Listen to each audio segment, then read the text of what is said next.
Bonjour, nous voici dans les studios pour découvrir comment marcher en intimité avec Dieu. Si vous n'avez pas regardé les sessions précédentes, alors je veux vous inviter à le faire car nous avons partagé des choses puissantes vraiment.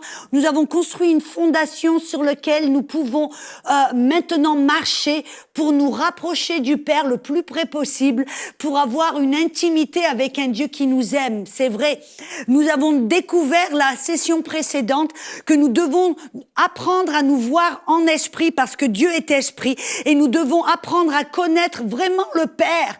Est-ce que le Père est en colère avec nous, prêt à nous juger, à nous punir, ou est-ce qu'il est au contraire un Père qui est amour, plein de grâce et qui ne veut pas nous punir, nous juger, mais il veut nous aimer et il veut vraiment avoir cette intimité avec nous. Et on a vu en fin de compte, je veux vous encourager à aller voir le dernière session et peut-être la regarder encore et encore parce que on a tellement eu un lavage de cerveau où on nous a enseigné que le Père était toujours en colère et que il nous regardait, il nous jugeait vraiment comme il regardait et il punissait le peuple d'Israël sous la loi, mais la beauté, c'est que nous ne sommes plus sous la loi. Nous sommes maintenant sous la grâce de Dieu, comme Dieu était envers Abraham, Isaac et Jacob, qui n'étaient pas parfaits, mais qui pouvaient avoir une relation de cœur avec un Dieu. Ils savaient que Dieu était bon, que Dieu les aimait et que Dieu voulait les bénir. Et c'est de ça, on doit avoir cette fondation. Et c'est pourquoi, pour pouvoir marcher avec Dieu, on doit apprendre à se voir maintenant comme fils. Dans Romains 8:15, il dit « Vous n'avez point reçu un esprit de servitude comme le peuple d'Israël qui était comme des esclaves, vous vous rappelez, mais vous avez reçu, pour être encore dans la crainte, je vais répéter ce verset, vous n'avez pas reçu un esprit de servitude pour être encore dans la crainte, mais vous avez reçu un esprit d'adoption pour lequel nous crions Abba Père. Et j'aime bien la parole Abba, c'est la parole en fin de compte Papa. C'est un terme très affectif pour appeler notre Père. Et ce que Jésus a dit, n'appelez pas Dieu Adonai, maître, ou El Shaddai, le Dieu qui est plus que suffisant, mais appelez Dieu votre Père, votre Papa. Amen. C'est ce que l'on doit maintenant pour avoir cette communion intime et cette relation d'intimité avec le Père. On doit le voir comme un Père et on doit se voir comme un Fils. C'est pour cela que Dieu nous a donné le Saint-Esprit qui est aussi appelé l'Esprit d'adoption. L'Esprit d'adoption. Dans Galates 4, versets 4 et 5, il dit « Dieu a envoyé son Fils » et je saute un peu pour que nous puissions recevoir l'adoption. Et parce que vous êtes fils, Dieu a envoyé dans nos cœurs l'esprit de son Fils, lequel crie « Abba, Père » ou « Papa ».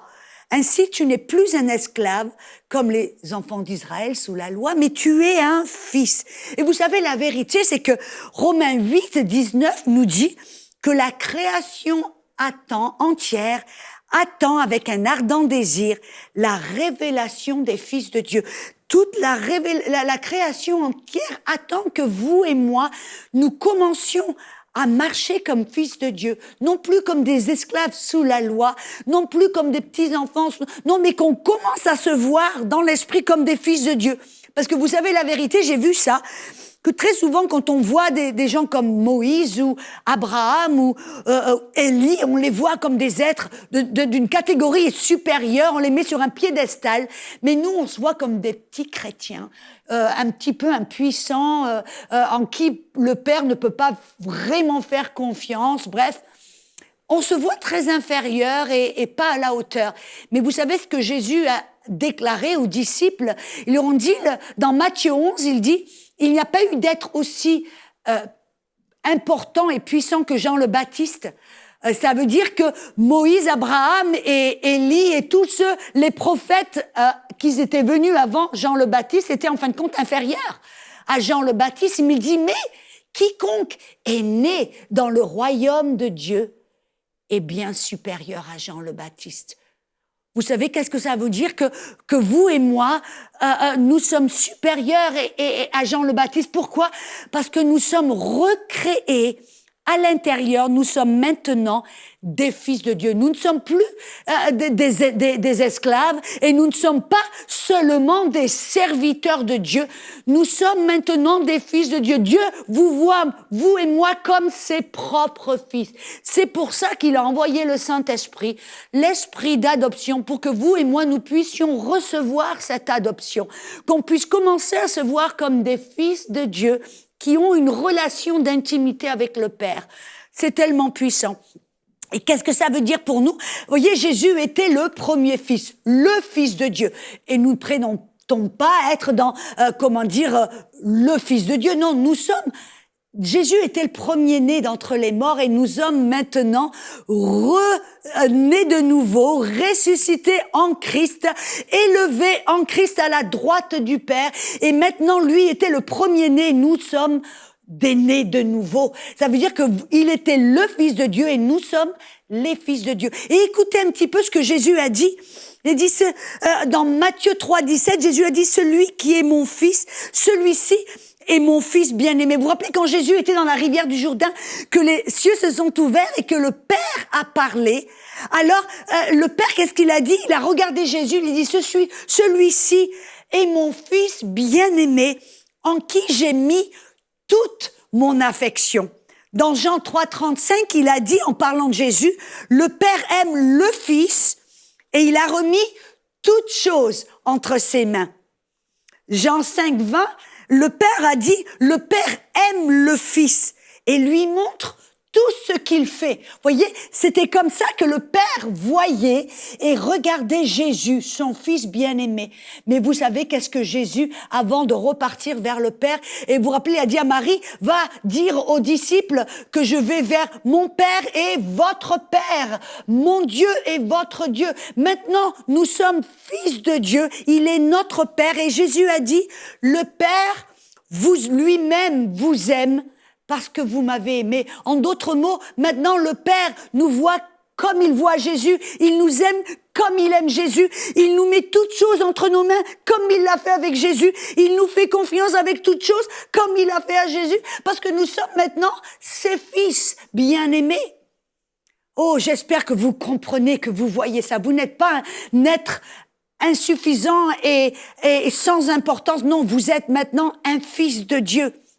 Et c'est pour ça que le Saint-Esprit nous a été envoyé, qu'on ait cette révélation et qu'on puisse recevoir cette adoption, qu'on puisse maintenant se voir et accepter cette adoption.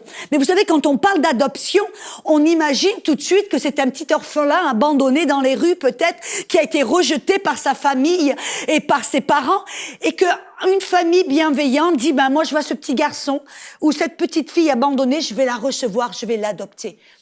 Mais vous savez, ça, c'est un concept occidental.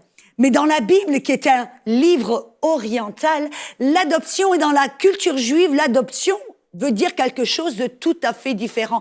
Parce que la vérité, c'est que nous ne sommes pas, comme je dirais, des enfants illégitimes. Non, nous sommes nés de l'esprit dans la famille de Dieu. Vous n'êtes pas adopté dans la famille, non. Mais l'adoption, qu'est-ce que ça veut dire? Vous voyez, c'est un terme juif. Dans la culture juive, c'était ce qu'il appelle Huiothesia, ou le bar mitzvah. Vous avez peut-être entendu ce terme, le bar mitzvah ou le bat mitzvah. En grec, c'était Huiothesia. Qu'est-ce que c'était? C'était le placement d'un fils. Quand la famille voyait qu'il arrivait à un âge de maturité, un âge de responsabilité, où maintenant le père d'une famille juive amenait son fils et il faisait une cérémonie où la famille et les voisins et les amis étaient invités, et il disait ce jour-là, tu es mon fils bien-aimé en qui je mets toute mon affection et toute ma confiance.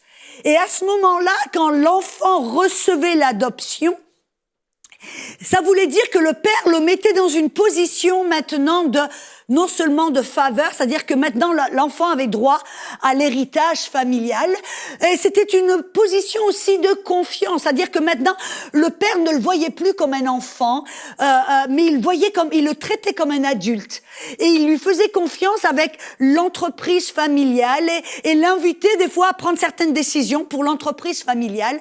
Et c'était là maintenant où cet enfant était mis dans une position, je l'appellerais, de responsabilité. C'est-à-dire que maintenant, il était responsable pour ses propres décisions et ses actions, non seulement devant Dieu, mais devant le Père. Et maintenant, le Père lui donnait certaines responsabilités. Et vous savez, vous vous rappelez quand Jésus avait 12 ans, il avait reçu le Bar Mitzvah, l'adoption. Et qu'est-ce qui s'est passé quand ils sont allés à Jérusalem et Marie et la famille sont partis? Ils ont recherché Jésus partout. On dit, mais il est où? Il était toujours à Jérusalem, mais il était où? Il était dans le temple à discuter, à poser des questions avec les rabbins et les scribes de l'époque. Et quand Marie a dit, mais ils l'ont finalement trouvé dans le temple, il dit, Jésus, mais pourquoi tu as fait cela? Ne savais-tu pas qu'on se faisait du souci? Et Jésus a dit, mais pourquoi me cherchais-tu? Ne savais-tu pas que je devais m'occuper de l'entreprise de mon Père? À ce moment-là, Jésus a eu conscience qu'il avait reçu l'adoption et qu'il devait s'occuper, qu'il était dans cette position de faveur, de confiance et de responsabilité. Mais bien sûr, on sait que ce n'était pas l'adoption du Père et qu'il a dû attendre 18 ans à 30 ans quand il est rentré dans la rivière du Jourdain, que là, tout d'un coup, le Saint-Esprit est tombé sur lui et s'est posé sur lui comme une colombe. Et le Père a parlé, il a dit, voilà mon fils bien-aimé en qui je mets toute mon affection. Et c'est là, à partir de ce moment-là, que Jésus il est allé de lieu en lieu pour faire du bien et pour guérir tous ceux qui étaient sous l'empire du diable. C'est là que Jésus, tout d'un coup, il est rentré dans cette position de faveur totale, de confiance illimitée et de responsabilité dans le royaume de son Père. Voyez? Et la belle chose, en fin de compte, c'est que Jésus, lui, a reçu cette adoption, mais nous aussi, nous devons recevoir cette adoption. Ça veut dire que nous devons comprendre que à partir du moment où nous sommes nés de nouveau, nous devons recevoir cette adoption.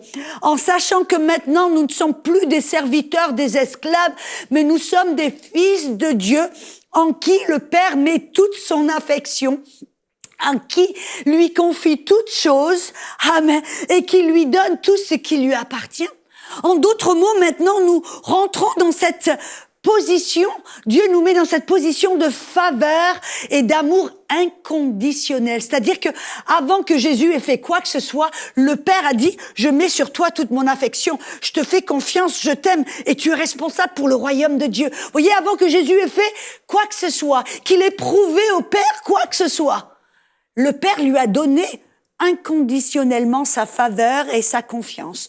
De la même manière, quand on est né de nouveau, amen, on reçoit cette adoption, on sait que le Père, maintenant, nous met dans cette position de faveur inconditionnelle et imméritée. Ça veut dire que Dieu nous fait confiance, nous aime, nous couvre de son amour, nous accorde sa faveur avant que l'on fasse quoi que ce soit, avant que l'on puisse prouver quoi que ce soit. Sa faveur nous appartient. Pourquoi? Parce que nous sommes fils. Nous ne sommes plus des serviteurs, nous sommes fils. Vous êtes un fils de Dieu. Amen. Et sa faveur, son amour vous appartient. Écoutez ces versets. Alléluia. Dans Éphésiens 1, versets 5 et 6, il dit, « Nous ayant prédestinés pour nous adopter pour lui par Jésus-Christ, selon le bon plaisir de sa volonté, à la louange de la gloire de sa grâce, dans lequel il nous a rendus. » Vous voyez, c'est un temps passif, ça veut dire, c'est Dieu qui nous a rendus, c'est pas nous qui devenons. Il nous a rendus agréable dans le bien-aimé. C'est la parole la charito, agréable dans le bien-aimé. Dans le bien-aimé, c'est la même parole quand dans Luc chapitre 1 verset 28, quand l'ange est apparu à Marie, il lui a dit, Marie, en qui Dieu a placé toute sa faveur. Tu es largement, hautement favorisé de Dieu. C'est la même parole, ça veut dire que quand on devient fils de Dieu, qu'on à la nouvelle naissance, et qu'on reçoit cette adoption, eh ben, tout d'un coup, alléluia, nous devenons hautement, largement, puissamment favorisés par le Père, parce que nous sommes ses fils. Oh, sa faveur est sur nous et il nous l'accorde sans qu'on ait à faire quoi que ce soit. C'est immérité, c'est inconditionnel. Vous voyez, dans l'ancienne alliance, cette faveur, elle devait être méritée quand ils agissaient bien. Mais maintenant, cette faveur nous est accordée parce qu'on est fils, parce qu'on a la nature de Jésus en nous. Alléluia. Et parce qu'on a la faveur de Dieu, tout nous est accordé. Éphésiens 1:3 nous dit que Dieu, le Père, nous a bénis de toutes sortes de bénédictions spirituelles dans les lieux célestes. Avant que l'on fasse quoi que ce soit, ces faveurs nous sont déjà accordées. Ces bénédictions nous sont déjà données. On est déjà bénis. Oh, allez, vous voyez, dans l'Ancien Testament, les bénédictions étaient conditionnelles. S'ils obéissaient, ils seraient bénis. Aujourd'hui, nous sommes bénis avant de faire quoi que ce soit. Dieu nous a bénis. Je sais que c'est dur à accepter. C'est dur à même digérer, mais c'est ce que la Bible nous dit. Dans Galates 4:7, la même chose, il dit ainsi, tu n'es plus esclave, mais tu es fils. Et tu es aussi donc héritier par la grâce de Dieu. Ça veut dire parce que tu es fils, tu n'es plus serviteur ou esclave, tu es fils. Et parce que tu es fils, comme Dieu l'a fait avec Jésus, où il a remis tout entre ses mains, il lui a donné tout ce qui lui appartenait. De la même manière, parce que vous êtes fils, je suis fils, je suis héritier. Ça veut dire que tout ce qui appartient à Dieu, j'y ai droit. Vous vous rappelez dans Luc 15, quand il y avait deux fils, un qui s'était éloigné du Père et l'autre qui continuait à servir le Père. Et quand le fils rétrograde est revenu vers le Père, le Père ne l'a pas jugé ou condamné. Au contraire, il l'a embrassé, il a couru vers lui en le prenant dans ses bras. Il a dit, oh fils, aujourd'hui, oh qu'est-ce que je suis heureux. Et dès qu'il est rentré à la maison, il lui a remis une robe de justice, un anneau d'autorité, des chaussures qui marquaient sa position en tant que fils. Et il n'était plus esclave ou serviteur dans la maison. Il était fils. Et qu'est-ce qu'il a fait? Ils ont fait la fête, ils ont tué un agneau et ils se sont réjouis. Et l'autre fils a refusé de rentrer. Il a dit, mais moi, toutes ces années, je t'ai servi. Mais moi, toutes ces années, j'étais avec toi, je t'ai jamais quitté. Tu ne m'as jamais donné un agneau pour me réjouir avec mes amis. Et qu'est-ce que le père a dit? Il dit, mais mon fils, tout ce que j'ai est à toi. Tout ce que j'ai est à toi. Tu aurais pu te servir, tu aurais pu aller et tu es n'importe quoi te servir parce que tu es mon fils. Vous voyez, c'est ce que le Père nous dit aujourd'hui, parce que quand on reçoit l'adoption en tant que fils, on a sa faveur. Il est notre Père, je suis fils et je suis héritier. Ça veut dire que tout ce qui appartient au Père, Dieu le dit, tout ce que j'ai est à toi, mon fils. Et vous voyez, on ne s'approche pas, c'était pas de l'arrogance en disant, moi je suis héritier. Non, non. C'est une position, en fin de compte, d'assurance et de sécurité. Ça veut dire qu'on n'a pas à s'approcher du Père comme un mendiant pour mendier, pour supplier, pour essayer de... Non, non, on est fils de Dieu, on sait, Père, tu es tellement bon. Qu'est-ce que je t'aime, merci papa. Tu m'as couvert de ta faveur et tu m'as donné tout ce qui est à toi. Je peux aller avec assurance et sécurité, m'approcher vers toi et, comme je dirais entre guillemets, ouvrir le frigidaire et me servir. Vous voyez, par la foi, on a accès à tout cet héritage, à tout ce que le Père a, et il a mis ça à notre disposition. Il a dit, c'est mon bon plaisir de vous donner le royaume. Vous voyez, on doit se débarrasser de cette mentalité d'esclave et de mendiant et de serviteur. Oui, on est appelé à servir, mais on doit d'abord avoir une révélation que nous sommes fils de Dieu, que la faveur de Dieu est sur nous, que tout ce que Dieu a, il l'a mis à notre disposition et c'est son plaisir de nous le donner. Il a mis à notre disposition cet héritage et on a cette assurance, on a cette sécurité. On peut s'approcher avec assurance, avec foi, avec sans peur, sans crainte. comme un fils. Vous voyez, moi, quand je vais... bon, ma maman est décédée, mais avant, quand j'allais chez elle, même quand j'étais beaucoup plus âgée, j'allais chez elle.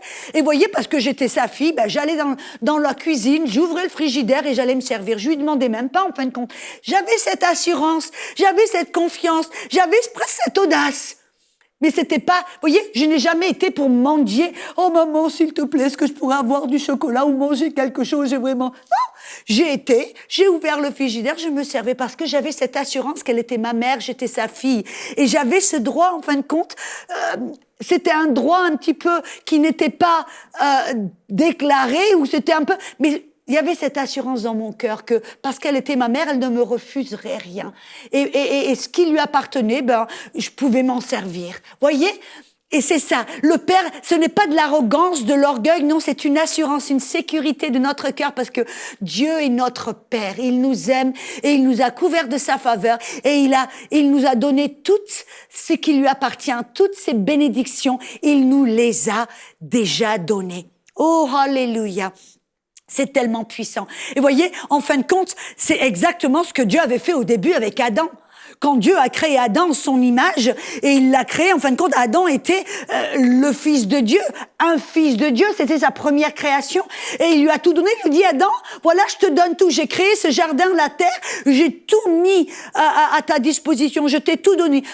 Tu t'en sers, tu le cultives, tu le protèges, tu le gardes, c'est à toi, Adam. Il lui a tout donné, il a tout mis sous ses pieds. Et c'est ça, en fin de compte, Dieu nous a recréés et il a recommencé à zéro. Il a dit, je refais une nouvelle création et je vais leur donner, je vais les créer à mon image et je vais tout leur donner. Je vais leur confier tout ce que j'ai. C'est pour ça que Psaume 116, verset 15 dit, les cieux appartiennent à l'Éternel, mais la terre, il l'a donnée aux fils des hommes. Voyez, Dieu nous a donné tout ce qui lui appartient. Alléluia. Donc, nous ne sommes plus des esclaves ou des mendiants. Non, nous sommes des fils de Dieu. Oh, j'espère que vous avez cette révélation.